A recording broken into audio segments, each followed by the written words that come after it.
So this is my 1 month review of the Indian Chieftain.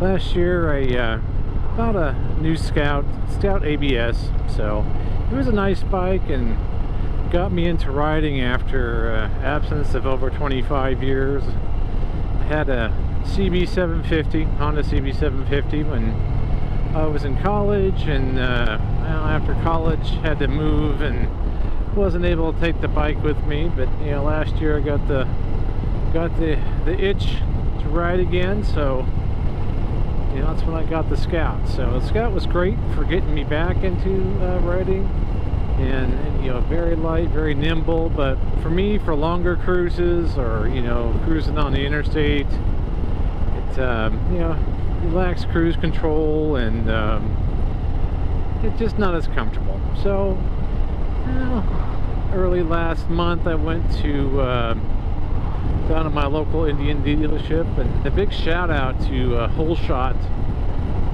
down on Fleming Island there on the south side of Jacksonville in St. Johns County. And you want a good deal on the bike, you know, ask for Daz. He will certainly get you set up on a bike that works great for you. Anyway, so I was looking for a Chief, something a little bigger, something with cruise control and all that. And you know, I test drove one. It was real pretty. It was a dark horse, but the thing that I didn't like about the Chief was the mid controls. You know, the Scout has the forward controls, and I was certainly used to that. So anyway, they had this leftover 2022 Indian Chieftain. It marked down pretty good, so I took it out for a spin and really enjoyed it. You know, it's obviously quite a bit bigger than the Scout, so yeah, it took me a little bit of adjustment to get used to the extra weight, but let me tell you, I love this thing.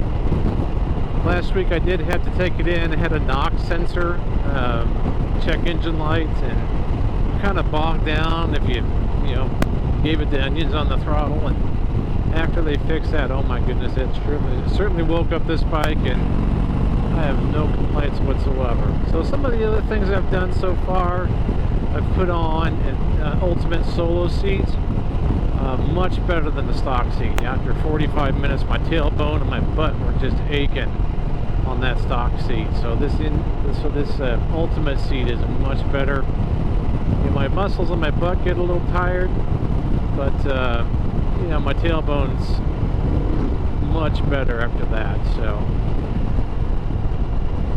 additionally, I put on rear highway bars around the bags. That was pretty easy and straightforward. I did replace the windshield here with a 14-inch Freedom Shield. It was a quick 5-minute job to replace. Much happier with that. My head doesn't bobble in the wind so much at highway speeds. I also have a tail light configuration order. Should give much more visibility. I'll probably do a video on that. That's hopefully arrived today, so I'm not sure if I'll have time today to put it on. I've got so much going on this weekend. But yeah, I have absolutely no regrets with this 2022 Indian Chieftain Limited. So enjoy the cruise here around Duval and Nassau counties in Florida.